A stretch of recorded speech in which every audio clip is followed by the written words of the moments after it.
everybody, welcome back to the Renewed Homestead. I'm Ben, and just a quick video. We are setting up a second garden, if you will. Oh, not another one. Down in our main garden, we have heirloom seeds from Monticello, Thomas Jefferson's home. And particularly, we're talking about corn, and we don't want to cross-pollinate those. And I realize, being a half an acre away, maybe an acre away, we still run that risk, but we'd like to keep those as pure as possible. We have some regular sweet corn that we're planting, but I'm also going to plant a row of heirloom seeds of a different air. We've got, I believe it's Navajo corn. My sister gave it to me, and a good friend of hers who is a member of that tribe, and I think she was in Arizona, if I'm not mistaken, but she gave me this a few years ago, and I have had this in a Ziploc bag with oxygen absorbers, trying to keep this as safe as possible. So this is the first time we're getting a chance to plant these, and we'll give them a try and keep you along, and we'll see how they do. And of course, if they grow and we get corn, we'll definitely be saving some of those seeds as well. Everybody, welcome back. It's the next day, and look what happened overnight. All right, maybe not overnight. This is about 10 days later. This row is the Navajo corn that we planted. This is Bantam sweet corn, but we had seed from 2 different suppliers. And when we were putting it in, I said, well, let's try one row from one place and one row from another. And I'm glad we did, because as you can see, this row didn't come up at all. We came through and we replanted it yesterday. I found a few of the kernels in there. They're swollen, but it doesn't look like they're gonna grow. So it has now been planted again. Once those come up, we will plant beans in there as companions. Along the front there, you can see we planted some zucchini to help shade out any grass that might think it's gonna come up in here. And then on the outside, we planted some marigold seeds to help bring in the pollinators and hopefully keep the deer away. So now let's run down and take a look at the main garden. Okay, we're at the main garden, and here is one of the entrances. We put up cattle panel to have things climb on, and you can see we've got Ochoa cucumbers. It is a South American cucumber that we got the seeds from an American Homestead, and this is our first time growing it. They've turned a little yellow on us, but we've helped them out a little here and seem to be doing better. So that will cover over this, and as Zach does, we can go through and just graze on these things. So let's take a look at what's in the raised beds here. All right, on this side, we've got cucumbers that will grow up this cattle panel. And then on the other side, we have 3 different kinds of carrots, and you can see they are just starting to peek through here. So that's very exciting, some very colorful ones. In our other raised bed, that side is sweet potatoes. And then on this side, these are what they call a greasy bean. Greasy cut beans. Greasy cut cornfield bean. They've been in the Appalachian Mountains for years and years, probably several generations. Our neighbor Larry gave us some of his seeds. He didn't have very many, so it's very generous of him to share these. So hopefully we will get some of these to produce, and we'll be able to seed save and share them back with him at the end of the season. So we'll see how those do. Okay, and over here we have our Thomas Jefferson heirloom corn. And that is why we've got a corn garden up away from here, so we don't get cross-pollination, so we can seed save. And then amongst those, we have beans growing, a nice companion plant for the nitrogen. And in between those, we have basil growing, and we also planted some of those marigold seeds that I showed you in a previous video that were Grandpa's from 30 years ago. We're still waiting and hoping that those come up, but those are, like we said before, a good pollinator, bring the pollinators in, and we'll hopefully keep the deer away as well. All right, these are yellow Arakara beans. These are also from Monticello, Thomas Jefferson's home, and these were cultivated by him, and we are really excited about these, and we are hoping to be able to seed save some of those, because they don't give you very many. But if you didn't know, and I did mention that on another video, you can buy seeds from Thomas Jefferson. Heirloom seeds is really kind of cool. They tell you the backstory and where they came from, and some of the squash you'll see actually came back with Lewis and Clark. So anyway, so these are the yellow Arakara beans. And then from we ordered from M.I. Gardener, we've got your traditional Blue Lake beans. And, you know, we love green beans, so we will see how these do.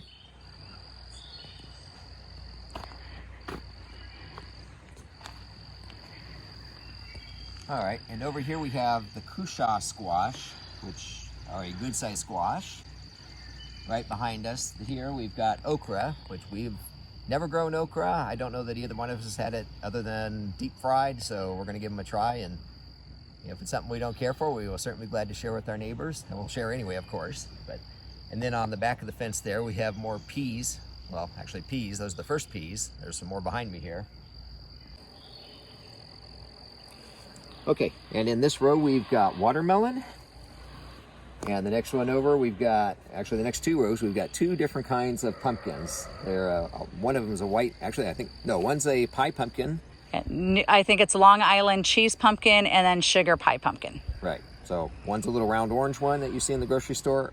And the white ones we learned last year when we were canning some pumpkin, the white, there's a whole lot less space in the middle. So one white pumpkin equaled about what I got out of 3 regular pumpkins. So space-wise, I'm excited about those. I know Denise. Well, and the taste was amazing. The taste was amazing. I know Denise is excited about the sugar pie pumpkins, but it'll be a race to the pumpkin pie this year. Yes, every November it's been a tradition in my family to make homemade pumpkin bread and pumpkin pie, and we do not use canned pumpkin. We actually do fresh pumpkin. So it is... Cook it down. Yes. The Instapot is great for that, by the way. Amazing. Fast, scoop it out, you're done in a heartbeat. Beyond that, we've got another row down here, and these are Rocky Ford Cantaloupe right along. These are the Rocky Ford Cantaloupe. You know, it's coming along very well. I have had those from Rocky Ford, Colorado. Oh, those are amazing. I cannot wait for these cantaloupe. Behind them there are some more tomatoes. And as you can see, all the way across here, we've got lots of tomatoes, lots of peppers. And in the front of this here, we've got beans here. Or I'm sorry, these are Champion of... Peas. Those are peas there. These We've are got peas. beans on either end and then peas in the middle. There we go. And you can see we still have a lot of tomato plants still in the pot. So those will probably go down by the shop just because we're running out of space here and we don't want to crowd things out too much. Okay. Right. And on our third arch on this side, we have beans. These are Kentucky Wonderful. Kentucky Wonderful beans, yes. And on this side, we have snow peas. So hopefully they will grow up and have a nice little shady spot and just pick and eat. Okay, and coming down to the tomatoes and peppers, and as you'll notice, we tried to leave these wide enough that we can bring the wheelbarrow through and hopefully not knock off any limbs or plants, anything like that when we're doing so. But on the back side here, we just planted some zucchini, and you're probably all going, hey, you're planting a lot of squash.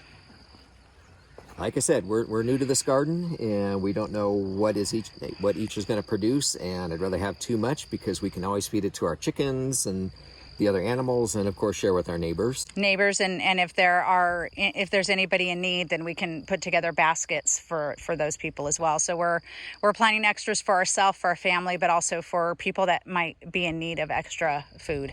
Absolutely. So we've got the zucchini, more tomatoes. Then we have another row of cucumbers, which you can see they just went in the ground. They're not even up yet. The great thing about cucumbers, I've been learning that the seeds can be very helpful for chickens to help with parasites. So we did plant extra cucumbers so that we can make sure we give those to our chickens. And pumpkin can also be really great to help with internal parasites in your poultry as well. That must be why I don't have any parasites. Anyway, back to the garden. Between the tomatoes, we planted some beets. And I'm starting to see some of those coming up. And so the next row down, we've got the cucumber in here. And as you can see, we have not had a chance to go through and pull the suckers out from the tomatoes.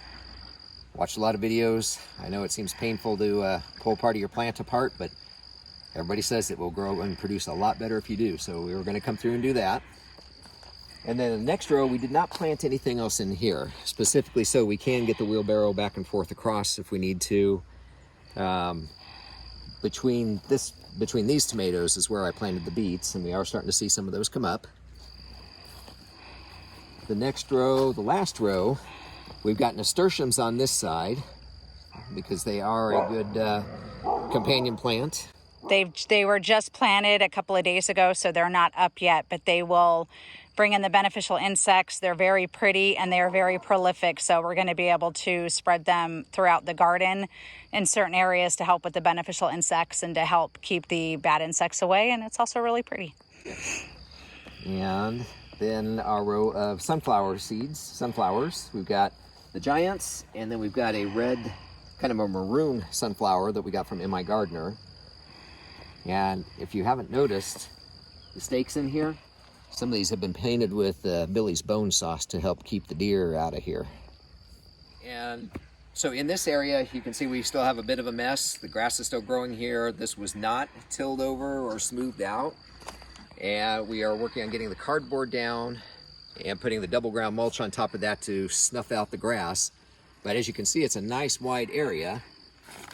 The gate behind me, we did that intentionally so that we can bring our tractor through, and there will be a gate on the other side, so we can go all the way through if we need to. Over here in the straw, that's our potatoes. Potatoes! Well, we are trying the hay method of growing potatoes.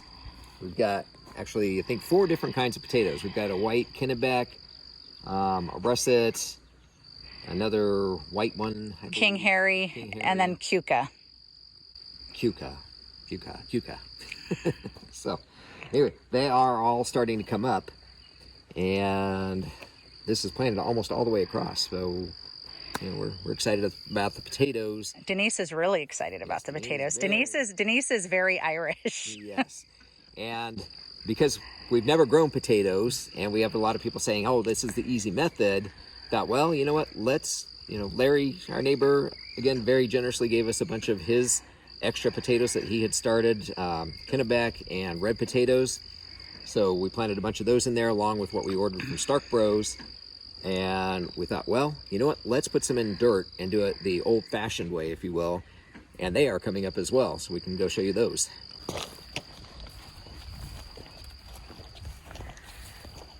All right, and we are just about at the end here. You can see the potatoes are coming up nicely right there in the dirt.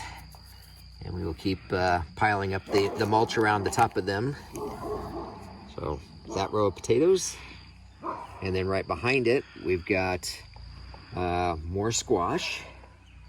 And I think there's some debate as to which exactly we planted in here. I thought it was one of the heirlooms from Thomas Jefferson, but we're not absolutely positive. So we're gonna have to see what grows there. And the next row over is a Bush King acorn squash in this row. Okay, we are almost there. We are on the side of the well house, and this is where we planted our asparagus some time ago, and it is doing really, really well. We've got Martha Washington and Jersey King. Jersey Night. Jersey Night. I was close. But anyway, this, once it gets established, will be here for years and years and years. And I apologize for the mess. I need to get up here with the weed whacker, but cutting down the weeds versus getting the rest of the plants, the seeds in the ground, seeds take priority. So we're almost there. Okay, finally, we are at the berry patch. We've got a long row of strawberries. There are about 25 plants. And then the taller plants along here are blueberries that some of them we were allowed to dig up from a neighbor, and we put those in. Right next to me, we've got raspberries there, and a couple more blueberries that we got from Stark Bros. That it's a little overgrown there, but that is actually intentional. All that clover, you can see all that white, those are all clover flowers, and the bees are loving it. They are spending all day in there and taking them up to the beehive, so I'm not ready to mow that down yet. It won't be long, but anyway, strawberries. As you can see here, some of the tips are missing, and the deer are out. Now, I do have some steaks with the Billy's bone sauce on it, but I only had 3 steaks in here, and they were pretty far apart because a couple of them were up with blueberries and one way down here. So I went through, put in some more stakes, painted them up really well with the bone sauce, and the deer have not been through here. Again, I've seen them right on the other side of our creek over here, maybe a couple 100 yards away, but hopefully that extra bone sauce will do the trick and they will stay out of here. So I think that is about it for our garden tour. Anyway, if you have questions, ideas, comments, I did want to bring up that as we brought up throughout the video, we are trying to use permaculture methods, the cardboard and the companion planting. You know, let's let nature help itself. You know, the less fertilizer and things we have to do, that's less work for us, and it's better for the environment anyway. So anyway, thanks for tuning in. Make sure you give us a thumbs up. Be good to each other. God bless, and we'll see you on the next video. Bye.